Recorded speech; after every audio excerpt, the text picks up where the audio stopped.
Hello students, कैसे हैं आप सब। होप आप सब बहुत अच्छे होंगे। तो जैसा कि आप सभी जानते हैं, हम कक्षा 6 का विज्ञान का अध्याय 4 कर रहे हैं, जिसका नाम है चुंबकों को जानिए। इस अध्याय का भाग 1 हम अपनी पिछली वीडियो में कवर कर चुके हैं।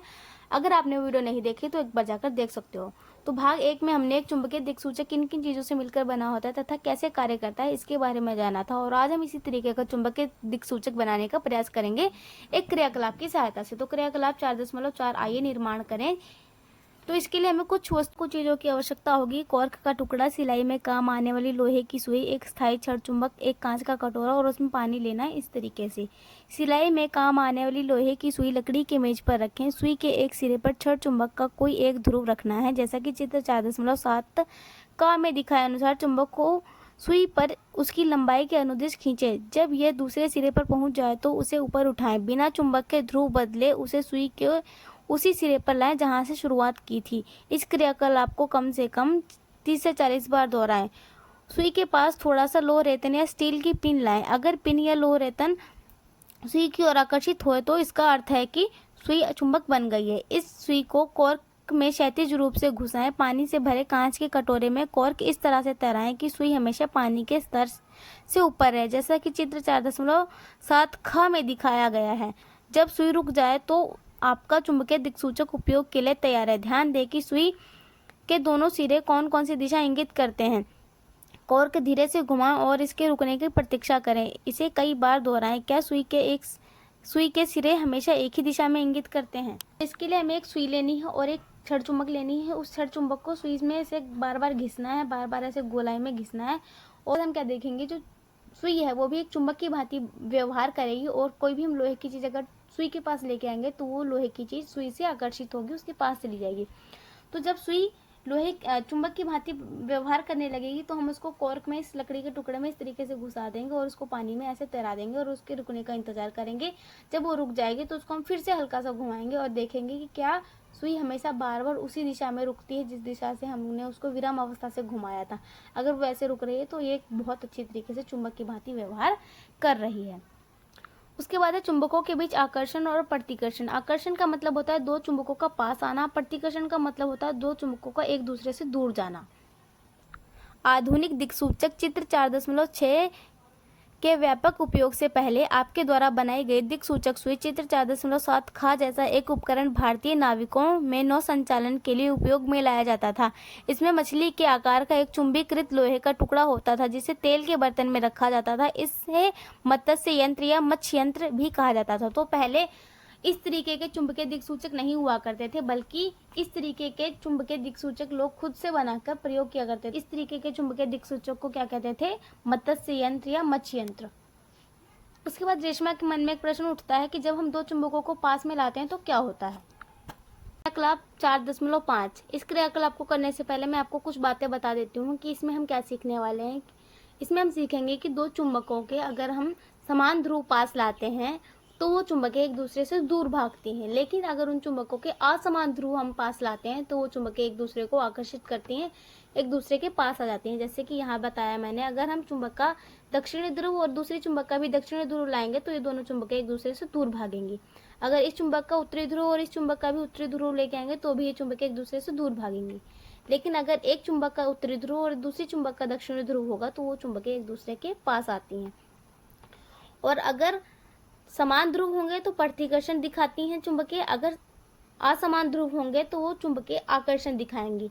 ठीक है, अगर एन एन है तो प्रतिकर्षण यानी कि वो चुंबकें एक दूसरे से दूर भाग रही हैं। अगर एस एस है तो भी वो प्रतिकर्षण दिखाएंगे यानी एक दूसरे से दूर भागेंगे। अगर एन एस है या एस एन है तो दोनों चुंबकीय आकर्षण दिखाएंगे, एक दूसरे के पास आएंगे। तो यहाँ पर एक प्रयोग किया है, एक पेंसिल के ऊपर एक चुंबक रखी है और इस चुंबक का दक्षिणी ध्रुव है और दूसरी चुंबक का उत्तरी ध्रुव है। तो हम इस चुंबक को इस चुंबक के पास ले जाके देखेंगे तो क्या हो रहा है, ये चुंबक पेंसिल से सरक कर इधर आ गई है, यानी कि ये आकर्षण दिखा रही है। क्यों? क्योंकि इस चुंबक का दक्षिणी ध्रुव है और इस चुंबक का उत्तरी ध्रुव है, यानी असमान ध्रुव है, अलग अलग ध्रुव है, समान ध्रुव नहीं है। अभी हमने क्या पढ़ा, अगर असमान ध्रुव होंगे तो चुंबकीय आकर्षण दिखाती हैं, अगर समान ध्रुव होंगे तो प्रतिकर्षण दिखाएंगे। अब यहाँ पर देखो, इस चुंबक का दक्षिणी ध्रुव है और इस चुंबक का भी हमने दक्षिणी ध्रुव इसकी ओर कर दिया तो क्या हुआ, चुंबक पीछे चली गई, यानी कि प्रतिकर्षण दिखा दिया, इससे दूर भाग गई। तो यही हमने पढ़ा इस प्रयोग में। अब देखो, अब देखेंगे कि दो चुंबकों के असमान ध्रुव अर्थात चुंबक का उत्तरी ध्रुव और दूसरे चुंबक का दक्षिणी ध्रुव एक दूसरे को आकर्षित करते हैं। अगर असमान ध्रुव हैं तो ही चुंबक एक दूसरे को आकर्षित करेंगे, एक दूसरे के पास आएंगे। दोनों चुंबकों के समान ध्रुव अर्थात दोनों चुंबकों के उत्तरी ध्रुव और दोनों चुंबकों के दक्षिणी ध्रुव एक दूसरे को प्रतिकर्षित करते हैं, यानी एक दूसरे से दूर भागते हैं। और इसी प्रयोग को हमें लोहे की कील के साथ करके देखेंगे तो हम क्या देखेंगे कि लोहे की कील, चाहे हम उसको उत्तरी ध्रुव से चिपकाएं दक्षिणी ध्रुव से चिपकाएं, वो लोहे की कील चुंबक से दोनों साइड से चिपक जाएगी, क्योंकि वो लोहे की कील है, वो चुंबक नहीं है इसलिए। उसके बाद आ जाता है हमारे पास क्रियाकलाप 4.6। इसके अंदर भी हमें यही सेम क्रियाकलाप करना है, लेकिन हम पहले दोनों इस क्रियाकलाप को दोनों चुंबकों के साथ कर रहे थे, अब हम इसको चुंबकीय दिक्सूचक के साथ करेंगे। लेकिन हमें ये पता होना चाहिए कि जो चुंबकीय दिक्सूचक की सुई होती है वो भी एक चुंबक ही होती है। इसको हमने अपनी पिछली वीडियो में भी पढ़ा था। और इसका जो लाल वाला हिस्सा होता है ये उत्तरी दिशा की ओर दिखाता है, उत्तरी दिशा दिखाता है, और नीला वाला हिस्सा दक्षिणी दिशा दिखाता है। तो हम इसका उत्तरी ध्रुव और इसके उत्तरी ध्रुव की ओर लेके आएंगे तो क्या दिखा रहा है, ये चुंबक इससे दूर भाग रही है, इस साइड को मुड़ रही है, दूर जा रही है इससे हमें पता चल रहा है समान ध्रुव एक दूसरे को प्रतिकर्षित करते हैं। लेकिन चित्र दूसरे में क्या हो रहा है, इसका दक्षिणी ध्रुव और इसका उत्तरी ध्रुव है, N है, तो ये एक दूसरे के पास आ रही है। देखो ये चुंबकीय दिक्सूचक की सुई इसकी ओर मुड़ गई है, यानी कि ये आकर्षण दिखा रहे हैं। जब चुंबक का उत्तरी ध्रुव दिक्सूचक सुई के उत्तरी ध्रुव के पास लाया जाता है तो यह दूर चला जाता है। जब चुंबक का दक्षिणी ध्रुव सुई के उत्तरी ध्रुव के पास लाया जाता है तो ये पास आ जाता है, जो कि मैंने भी पीछे बताया आपको। उसके बाद यही समान क्रियाकलाप हम यहाँ पर भी करके देखेंगे, लेकिन अब एक ट्विस्ट है। इस चुंबक के बीच और इस चुंबक के बीच हमने एक ऐसा पदार्थ रख दिया जो कि अचुंबकीय पदार्थ है, लकड़ी का, प्लास्टिक का, रबड़ का, इससे बनी हुई कोई चीज रख दी। और हम देखेंगे कि क्या ऐसी चीज रखने के बाद भी ये चुंबक इस चुंबक की ओर आकर्षित या प्रतिकर्षित होती है, तो हाँ होगी। देखो इस चुंबक का ये दक्षिणी ध्रुव है, इस चुंबक का ये उत्तरी ध्रुव है, और बीच में हमने रख दी लकड़ी का मोटा सा टुकड़ा। लेकिन फिर भी हम जब इसको इसके पास लेके गए तो हमने क्या देखा, इसका उत्तरी ध्रुव इसके दक्षिणी ध्रुव की ओर मुड़ गया है। यानी कि अगर हम दो चुंबकों के बीच कोई ऐसा सामान रख देते हैं जो अचुंबकीय पदार्थ से बना हुआ है, उसके बाद भी चुंबक एक दूसरे की ओर आकर्षित होंगे। उसके बाद आपके लिए ये क्रियाकलाप है, हमें लकड़ी, कार्डबोर्ड, प्लास्टिक, कांच, इन सब चीज़ों को दो चुंबकों के बीच रख के फिर देखना है कि क्या होता है, क्या वो चुंबक एक दूसरे की ओर आकर्षित होती हैं या नहीं होती हैं। तो जब चुंबक और दिक्सूचक सुई के मध्य उपयुक्त निम्नलिखित में से किसी भी सामग्री की शीट रखी जाती है तो आप सुई के विक्षेपण में कोई विशेष परिवर्तन नहीं देखेंगे।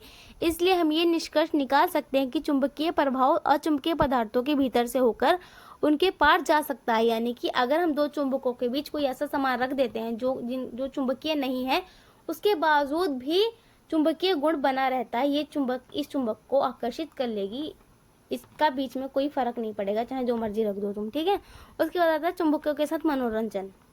चुंबकों के बारे में जानने के बाद रेशमा उत्साहित थी और उसने अपने विद्यालय के मेले में चुंबक का उपयोग करके कुछ रोचक क्रियाकलाप आयोजित करने का निर्णय लिया। आप भी इन्हें अपने लिए बनाने की कोशिश कर सकते हैं और कुछ अन्य रोचक वस्तुएं बनाने पर विचार कर सकते हैं।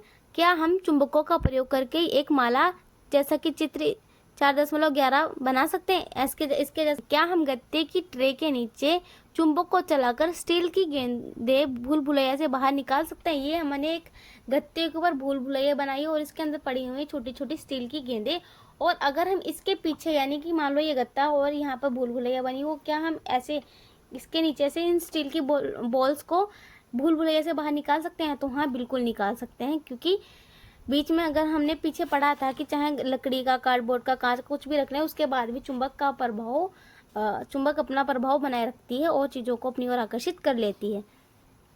तो हम ये कर सकते हैं, निकाल सकते हैं। अगर हम चुंबक इस गत्ते के नीचे चुंबक लगाएं और हम इन बोलों को भूल भुलैया से बाहर निकाल पाएंगे। उसी तरीके से अगर एक कांच की गिलास में पिन चली गई है, पेपर वाली पिन, तो हम उसको चुंबक की सहायता से आसानी से इसको निकाल सकते हैं। उसके बाद आता है चित्र 4.14 में दर्शाई गई दोनों कारों को पास में लाने पर क्या वह एक दूसरे की ओर तेजी से बढ़ेंगी या एक दूसरे से दूर जाएंगी?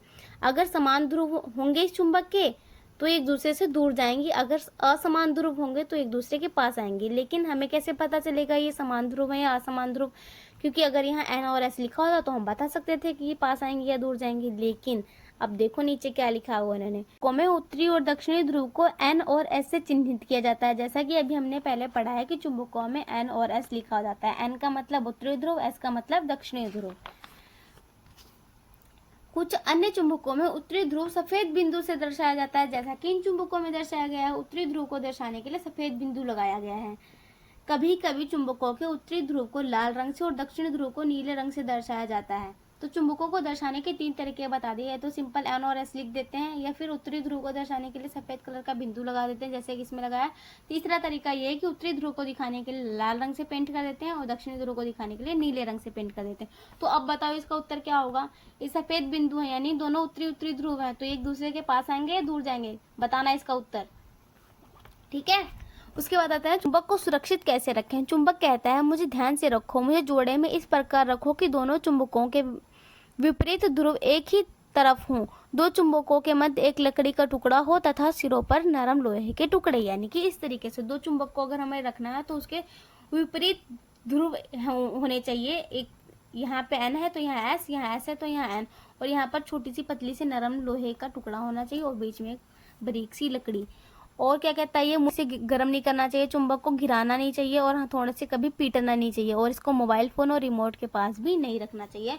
तो ये हो गया हमारा अध्याय पूरा, और आज के लिए बहुत है। Thank you so much, bye bye, अगले पाठ में मिलेंगे।